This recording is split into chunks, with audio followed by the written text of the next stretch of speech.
오늘 뉴스 매거진은 2013년 법률 포커스의 첫 시간으로 준비했습니다. 코너 진행자 김진구 변호사를 모시고 뉴스의 중심에 있는 여러 가지 법률 이슈에 대해서 조명해 보겠습니다. 안녕하십니까? 예, 안녕하십니까? 네, 새해 복 많이 받으십시오. 예, 새해 복 많이 받으십시오. 네, 지난 연말은 다사다난한 시기가 아니었나 생각됩니다. 예, 그렇습니다. 새해에는 좀 좋은 일들이 많았으면 좋겠습니다. 네, 이 재정 절벽이 벼랑 끝 합의를 보면서 네. 가장 급한 불은 일단 네. 껐고요. 연말에 일어난 샌디훅 초등학교의 무차별 총격 사건은 네. 전 국민의 가슴을 서늘하게 했던, 그리고 큰 충격에 휩싸이게 했던 사건으로 이 총기 규제를 다시 한번 도마에 오르게 한 사건이었습니다. 그렇죠? 네, 그렇습니다. 일단은 그 사망 피해자가 워낙에 큰데다가요, 26명, 그 중에 그 20명의 그 피해자들 같은 경우는 나이가 6세에서 7세 정도의 어린이들이기 때문에 상당히 그 충격이 더 큰 것 같습니다. 그렇죠. 그렇기 때문에 아무래도 이 총기 규제에 대한 이런 활발한 지금 논의가 있고요. 그리고 오바마 대통령 같은 경우는 이제 입법을 기다릴 시간이 없기 때문에 대통령의 행정 권한으로 긴급하게 23가지 정도의 총기 규제 안을 지금 내놓았습니다. 네, 지난 16일에 그 총기 규제 대책을 발표했지 않습니까? 네네. 그 골자가 무엇인가요? 예, 일단은 한 가지 좀 강조하고 싶은 부분은요. 이 총기 금지가 아니라 금지에 대한 내용들은 입법이 필요하기 때문에 아무래도 현재로서는 대통령 권한에 기초한 규제입니다. 그래서 규제, 기존의 규제를 강화하는 쪽으로 지금 방향을 잡고 있는데요. First, it's time for Congress to require a universal background check for anyone trying to buy a gun. Second, Congress should restore a ban on military-style assault weapons and a 10-round limit for magazines. We should get tougher on people who buy guns with the express purpose of turning around and selling them to criminals.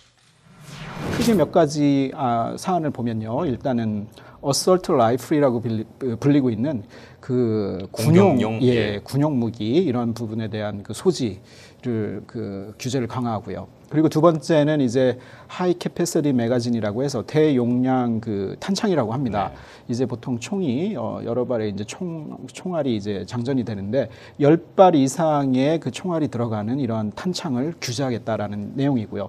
그리고 이제 다른 규제안으로 이제 어떻게 보면은 정신 감정을 포함한 이런 여러 가지 총기 구입 이전에 그런 그 신원 조회를 강화하겠다 이런 내용을 골자로 하고 있습니다. 이게 입법이 만만치는 않습니다. 그 총기 소지는 1791년에 제정된 헌법 수정조항 제2조에 명시된 국민의 권리이고요. 네. 또한 미국 정치에 막강한 영향력을 자랑하고 있는 NRA, 네. 그러니까 총기 협회의 전폭적인 지원을 얻고 있는 그런 네, 그렇습니다. 권리이기 때문에 강력한 반대가 만만치가 않죠. 예, 그렇습니다. 일단은 말씀하신 그 총기 협회 that for the last 20 years have been trying to destroy the Second Amendment. I'm not interested in sitting on that panel. The American public supports their freedoms. NRA is not going to let people lose the Second Amendment in this country, which is supported by the overwhelming majority of the Americans. 총기 협회 이 경우는 보통 이제 회원 수가 450만 명이 넘고요. 네. 이 협회에서 지금 지원하는 정치 자금이 한 해 2천만 불에 이르고요. 네. 그리고 이제 총기 산업 자체도 우리가 보면은 이제 310억 달러 이상의 규모를 가지고 있고 여기에서 창출되는 고용 효과는 약 한 21만 정도의 그런 고용 효과가 있습니다. 이러한 이유 때문에 상당히 그 많은 이익 관계가 얽혀 있어서 상당히 규제 입법화가 쉽지 않은 것이 사실입니다. 네. 지난해 변호사님께서도 입법 과정과 그 절차에 대해서 네. 많은 칼럼을 말씀하셨었는데 네. 이 입법하기까지 거기에 소요되는 그 로비라든가 네네. 정치적 자금이 기여하는 바가 굉장히 크죠. 예, 그렇습니다. 아무래도 정치인들, 우리 그 의회 의원들 같은 경우는 뭐 재선을 위해서 끊임없이 그 이제 선거 캠페인을 해야 되고 거기에는 많은 그 자금이 소요되기 때문에 아무래도 정치 자금에 대해서 영향력을 발휘하는 쪽에 그 눈치를 볼 수밖에 없는 것이 현실인 것 같습니다. 네. 오바마 대통령과 더불어서 시카고 지역의 람 이메뉴엘 시카고 시장과 또 상하의원들이 총기 규제 입법을 강력하게 지지를 하고 있는 상황인데요. 그렇지만 말씀하신 것과 네. 같이 반대의 목소리도 만만치 않은데 그렇다면 그 총기 규제 입법 어떻게 변호사님은 전망하십니까? 네, 일단은 그 총기 규제라는 부분은 이제 대도시에 위치해 있는 그런 어떤 정치인들이나 그 인구들에서는 상당히 심각한 문제로 인식이 되고 있는 것이 사실입니다. 그렇기 때문에 시카고를 비롯해서 대도시 위주로 총기 규제에 대한 그런 활발한 입법 활동이 있는데요. 그러나 이제 문제는 시골로 내려가거나 조금 더 이제 보수적인 색채를 띠는 쪽으로 가게 되면은 아무래도 이제 전통적 가치에 대한 고수라는 측면이 있는 것 같고요. 그렇지만 저희가 몇 가지 좀 주의해서 살펴봐야 되는 부분은 이제 수정헌법 2조를 통해서 과연 지키고자 했던 그 1700년대 당시에 고유의 그 입법 취지가 무엇인가를 살펴봐야 되는데요. 그 당시에 이제 어떻게 보면은 독재자 또는 이런 외부의 침입으로부터 그 나라를 지켜야 되는 이런 필요성이 있었던 것은 사실입니다. 그렇기 그렇죠. 때문에 누구나 총을 가지고 이분들이 이제 민병대에 합류를 해서 그 국토를 방위하는 어떤 역할을 기대했던 것이 사실인데요. 근데 이제 현대로 넘어오면서 이제 어떤 뭐 우리가 개인 신변에 대한 위험이라는 것이 상당히 감소한 것이 사실이고요. 사실 어떤 외적의 방어로부터 과연 민병대 역할이 있을까? 그러기에는 개인들이 소지하는 현대 그런 어떤 무기의 양상으로 봤을 때 개인이 소지하는 총기의 화력이라는 거는 거의 실효성이 없습니다. 네. 그러나 여기서 우리가 조금 딜레마는 뭐냐면은 제가 봤을 때 이제 개인이 자기의 자위권 차원에서 소지하기에는 현재 가지고 있는 총기들이 너무 성능이 좋다는 게 문제인 것 같습니다. 네.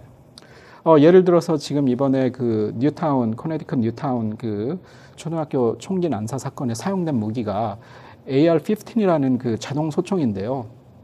사실 우리 시청자 여러분들 중에 군대를 다녀오신 분들은 M16이라는 총기를 다들 한 번쯤 들어보신 적이 있으실 텐데요. 네.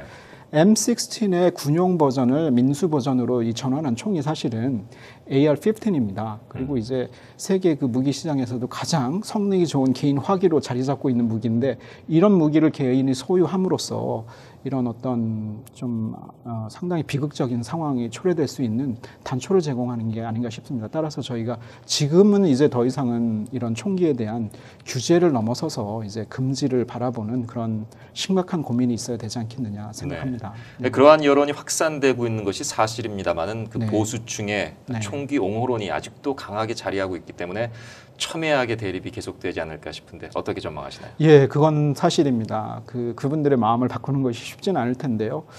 근데 이제 아무리 경제적인 가치나 이런 부분들이 있다 하더라도 지금 시대가 변했고 그 총기 소지로 인해서 너무나도 많은 부작용이 나오고 있고요. 그리고 총기의 고성능화 이렇기 때문에 그분들이 어느 정도는 사회적 그 협의 결국은 스스로의 권리를 조금 제한함으로써 모든 분들에게 더 이상은 비극적인 총기 난사 사건 같은 부작용이 발생할 수 있지 않도록 양보하시고 좀 합의해주는 정신이 필요한 시대가 아닐까 싶습니다. 네. 네. 총기 입법 규제 귀추를 주목하겠습니다. 네. 지난 8일 일리노이주는 서류 미비자, 그러니까 불법 체류자들에게 운전면허 발급을 허용하는 법안을 통과시켰습니다. 친이민 정책으로 전국적으로 매우 진보적인 정책 아닐까 싶은데요. 예, 그렇습니다. 지금 현재 그 50개 주 중에 이제 그 불법 이민자 분들에 대해서 운전면허 발급을 허락하는 주가 그 뉴멕시코 그리고 워싱턴 주 그리고 이제 우리 일리노이 주가 합류함으로써 이런 그 불법 이민자 분들에 대한 어떤 편의를 제공하는 이런 전향적인 조치를 취하는 주 중에 하나로 이제 자리매김을 하지 않나 생각하고 있습니다. 네. 이러한 입법이 우리 사회에 어떤 도움이 된다고 보십니까? 네, 일단 우리가 흔히 느낄 수 있는 부분이 이제 불법 그 이민자분들에게 면허를 주지 않을 경우 그분들도 여기서 생활을 해야 되는데 면허가 없이 결국 운전을 하게 돼 있습니다. 그분들이 그렇게 운전을 하게 되면은 결국은 사고가 날 수밖에 없고요. 사고가 그렇죠. 났을 때 보험을 그분들이 들지 않기 때문에 사고에 연루된 분들이 이런 피해를 입는 본의 아니게 피해를 입는 경우가 사실 많습니다. 그렇지만 이제 전망으로는 그런 우리 그 불법 이민자 분들도 운전면허증을 받게 됨으로써 자연스럽게 그분들도 우리 일리노이 주 법률로서 강제하고 있는 의무 보험을 들게 돼 있겠죠. 네. 들게 되겠죠. 그럼으로써 이제 그분들이 사고가 났을 경우 선의 피해자를 막을 수 있고요. 네. 또 재밌는 통계는 이제 약 불법 이민자분들이 이제 운전면허증을 받게 되면 약 25만 명 정도 최소 이제 새로운 운전면허증을 바탕으로 해서 그 보험을 들 걸로 예상하고 있습니다. 네. 이분들이 이렇게 가입을 하게 되면 1인당 일리노이주에 사시는 분들 약 한 46불 정도의 보험료 감소 효과가 있다고 합니다. 네. 그런 경제적 효과와 더불어서 또 이민자들에게 사회에 기여할 수 있고 또 그렇습니다. 합법적으로 살아갈 수 있는 그런 계기가 되지 않나 생각을 갖게 됩니다. 네, 그렇습니다. 이와 같은 행보는 그 30세 이하 불체자 자녀 추방 유예 그 정책과 더불어서 포괄적 이민 개혁으로 향하는 행보가 아닐까 생각되는데 어떻게 바라보십니까? 네, 그렇습니다.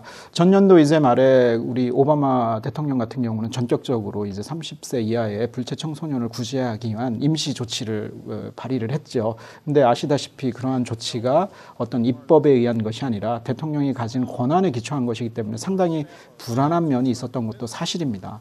그래서 임시적인 조치였고요. 결국은 이러한 그 불체 이민자 문제가 근본적으로 해결되기 위해서는 아무래도 본격적으로 의회에서 논의가 이루어져야 되고요. 지금 어느 때보다도 불체 이민자분들을 구제하기 위한 입법화 작업이 그런 분위기가 무르익고 있다. 이렇게 전망되고 있습니다. 네. 오바마 대통령은 제2집권기로 접어들게 되는데 어떻게 전망하십니까?